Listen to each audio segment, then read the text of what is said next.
எத்தே அடுத்த வாரம் எங்களுக்கு கல்யாண நாள் வருது, அதனால உங்களுக்கும் எங்க அம்மாவுக்கும் சேலை எடுக்க போகணும். வாங்க அத்தை போலாம். உங்க 2 பேருக்கு எடுக்கலையா மருமவுல? ஏமா இன்னைக்கு உங்களுக்கு அத்தைக்கு எடுத்துட்டு நாளைக்கு நாங்க எடுத்துக்குவோம். சரி அப்ப வாங்க போவோம். தம்பி கொஞ்சம் நல்ல பட்டா எடுத்து கொடுப்பா. சார் சின்னவங்களுக்கு வேணுமா இல்ல கொஞ்சம் வயசானவங்களுக்கு வேணுமா? கொஞ்சம் வயசானவங்களுக்கு தம்பி. இன்னைக்கு என் மகன்கிட்ட சொல்லி ஒரு நல்ல பட்டா வாங்கிக்கணும்.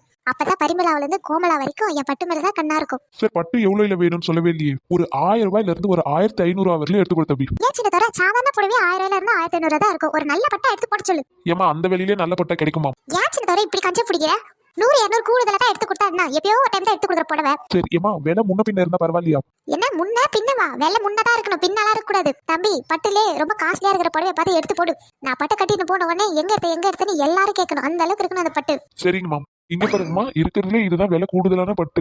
விலை 5000 சில்லற வரும். பட்டு நல்ல சூப்பரா இருக்கு. எனக்கு கட்டினாலும் நல்லா எடுப்பா இருக்கும். ஏய் தம்பி இதே நீ பில் போட்டுரு. ஏமா அந்த பட்டு தான் உங்களுக்கு வேணுமா? ஆமால இந்த பட்டு தான் ரொம்ப சூப்பரா இருக்கு. இதே எடுத்துக்கிறேன். சரி தம்பி இதே பில் போட்டு